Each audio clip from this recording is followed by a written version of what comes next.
Salut, c'est Corsair, bienvenue sur ma chaîne.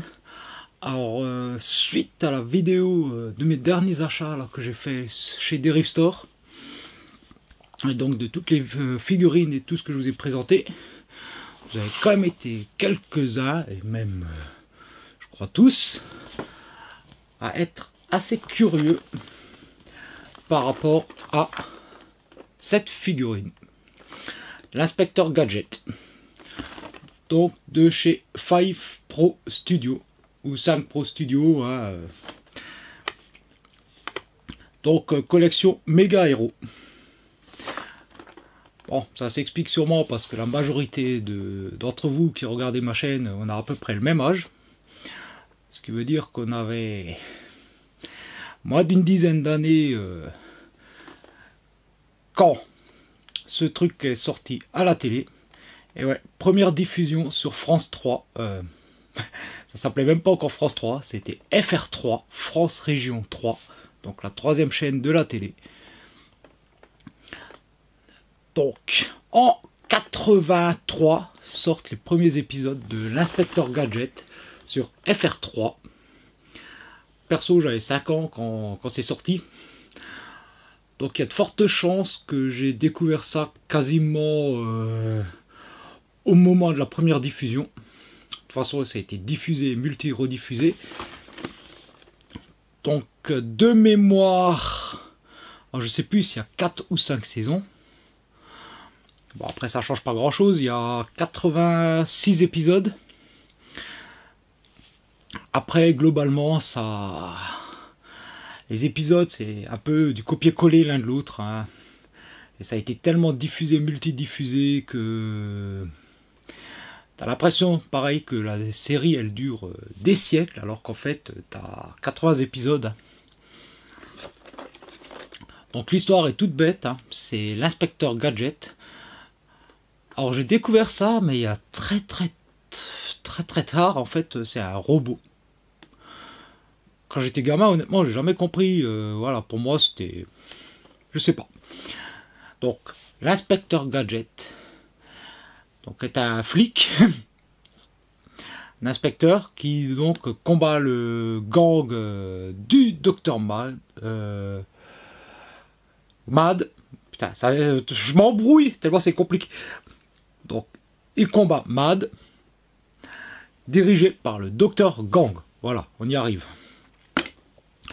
Donc un petit clin d'œil que j'ai toujours aimé, marrant, j'ai toujours trouvé ça assez stylé. Ces petits clins d'œil à Mission Impossible. Le chef Gontier contacte Gadget, lui remet un message. Et le message, une fois qu'il est lu, s'auto-détruit. Clin d'œil à Mission Impossible. Sauf que dans le dessin animé, bah, en fait, le chef Gontier se récupère à chaque fois son message dans le nez. Et le truc lui pète à la gueule.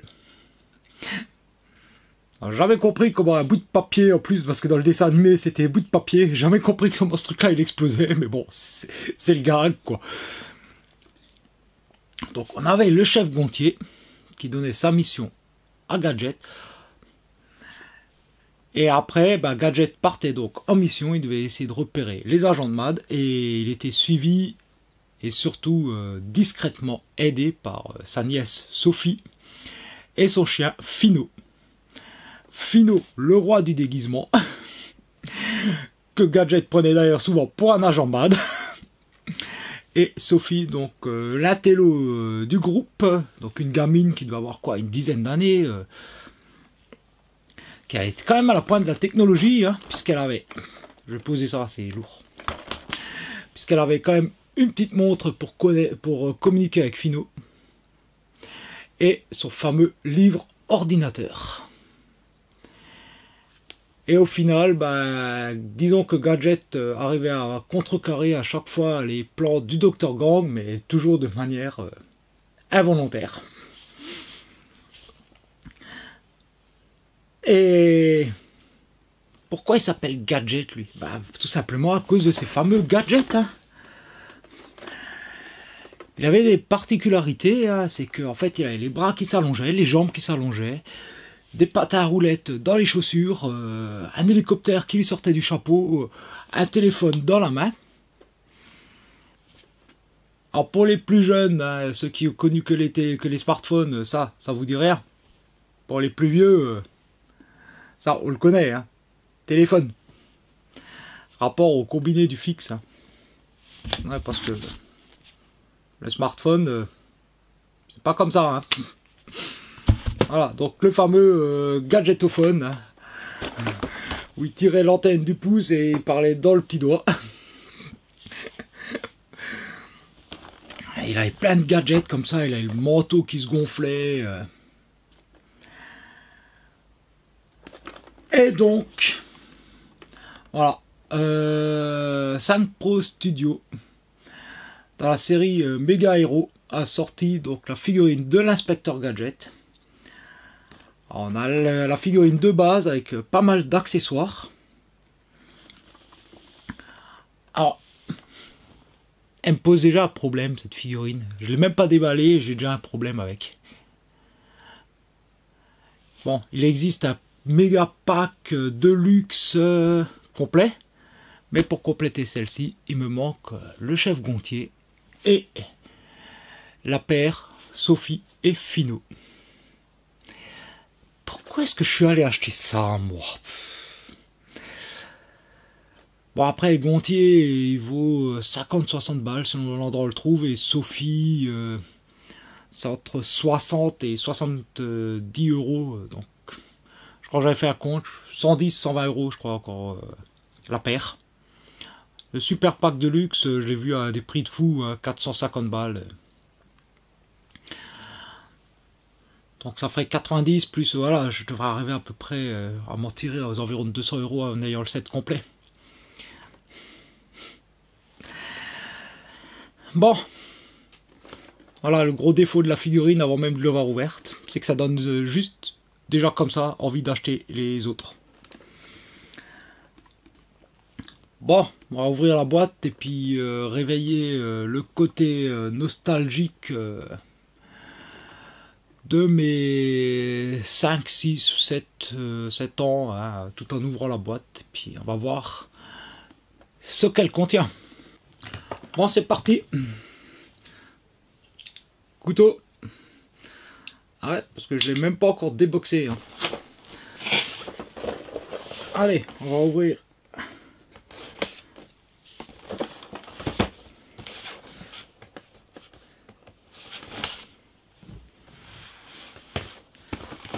On peut déjà voir au dos de la boîte qu'il y a apparemment pas mal de petits accessoires. Hein. Des visages, des mains. On a un socle. Et à première vue, il a l'air de pouvoir être pas mal articulé.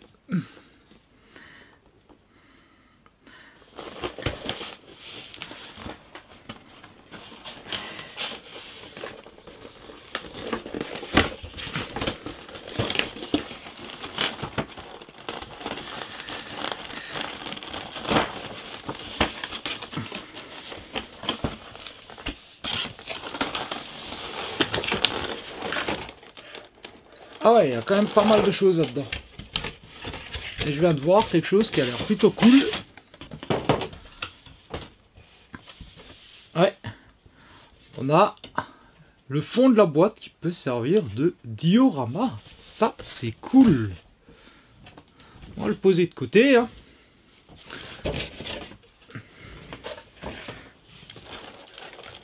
Et donc, on a plusieurs étages de plastique. Alors, une tige articulée, donc ça va permettre de faire tenir gadget.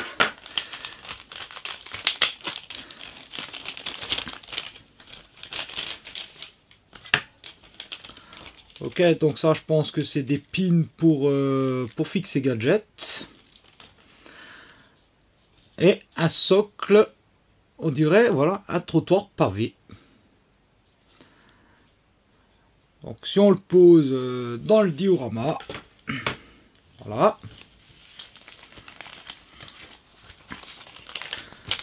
Et qu'avons-nous là? Chose qui est indispensable pour les petites figurines de collection. Voilà. La petite notice. Donc évidemment, je pense qu'il doit y écrire qu'on ne doit pas manger les pièces, hein, ni nourrir les enfants avec, et faire gaffe à la casse, ce qui paraît logique. Ok, donc le contenu de la boîte, les différents éléments, comment on les assemble. Ok, pour le gadget au copter, pour le gadget aux pluies.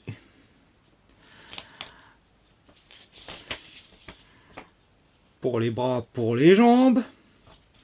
Ah, voilà, et ça c'est le support pour le fixer. Donc on va lui mettre en fait dans le Uranus. Donc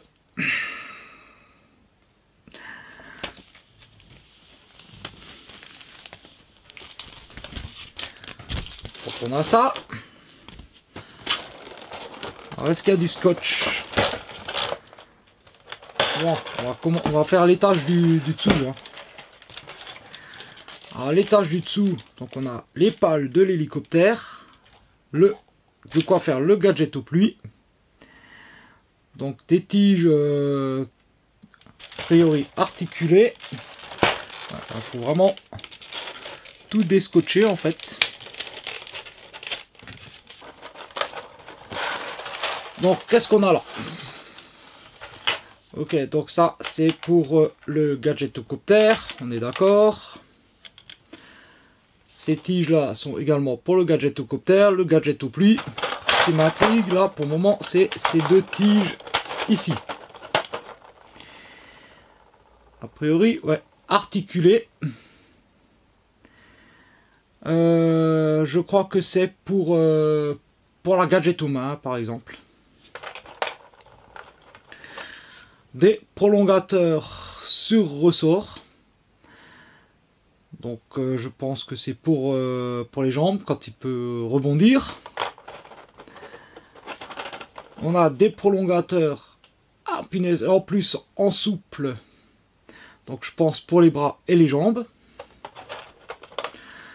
Alors, on a différentes longueurs. Alors ça apparemment ça pourrait également servir, je pense peut-être pour le cou, pour allonger la tête, je verrai.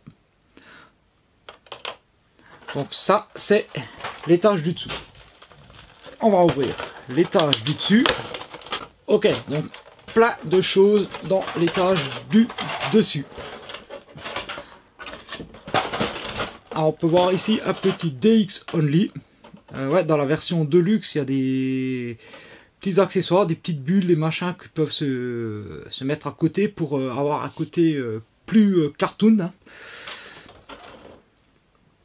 Ok, bon, on va enlever un peu tout le papier. Alors on a deux chapeaux. Alors a priori, voilà, deux emplacements pour celui-ci. Pour des trucs, un emplacement pour lui. Ça, je pense que ça va être le gadgetocopter, parce qu'il y a les trous sur le côté pour mettre les tiges. La loupe. La gadget aux torches. Ah, sa fameuse plaque d'inspecteur. Sympa. Beau petit détail. Les gadgets aux patins. Et après, on a donc différentes mains. Donc on a le gadget au tournevis. Ah, c'est une bonne texture. Et les détails, ils ont l'air bien sympas dessus quand même. Ah ouais, non, mais ça a quand même l'air de, voilà, d'avoir de la qualité. Hein.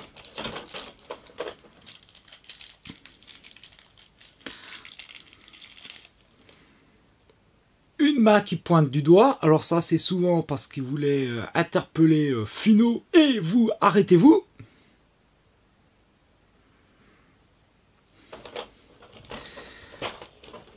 Ensuite, qu'avons-nous là? Donc,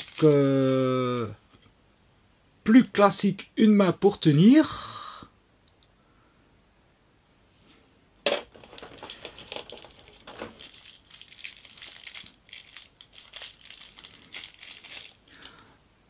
une autre main pour tenir. Donc ça, je pense que ça pourra servir pour justement le gadget au copter. Ah voilà, l'indispensable. Le gadgetophone. Ah ça c'est génial ça. Le gadgetophone c'est indispensable pour l'inspecteur. Ensuite nous avons des yeux. Donc je pense que ça doit être interchangeable dans les visages. On va voir ça. Donc, oui, effectivement, on peut changer les yeux. Donc, le visage souriant. Ça, c'est sympa. Voilà. Et enfin, donc, la figurine en elle-même. Ah, je remarque déjà des trucs qui me plaisent.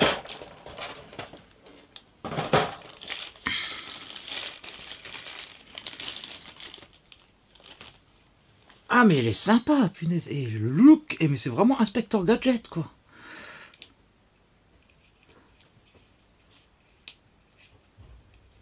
Le manteau en souple. Ah, le visage est vraiment sympa quoi. Ah, des articulations. Ok. Donc le cou. Voilà. On a les épaules.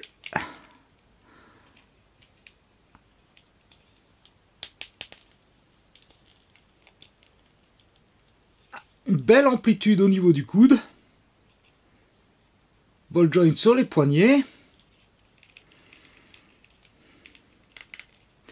Ah, des crans dans les épaules, ça c'est cool ça.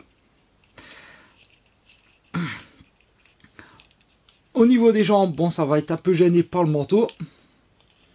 On peut écarter les jambes. On peut aller vers l'avant. On a le genou.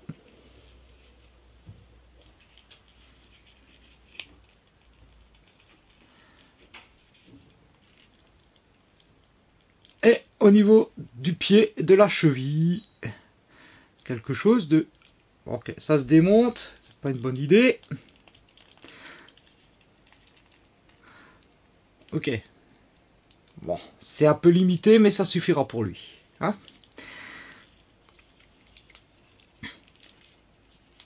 Et donc, à cet endroit-là, le trou pour lui mettre la tige de maintien.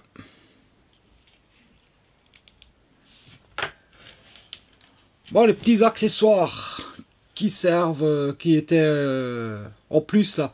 Donc on a ça. Donc on peut les caler en dessous ici.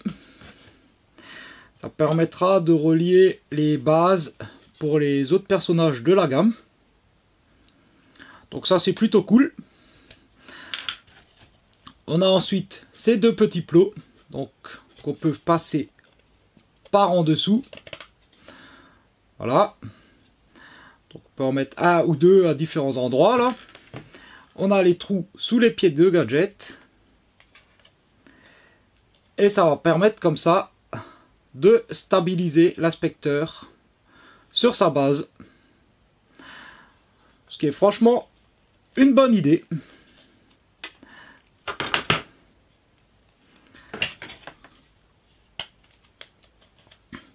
Et ensuite, donc, la fameuse tige. Donc, on a le trou, son Uranus. On met la tige.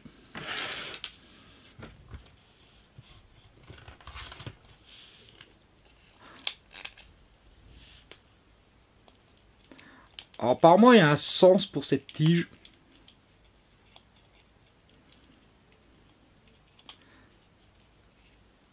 J'ai un doute. Voilà.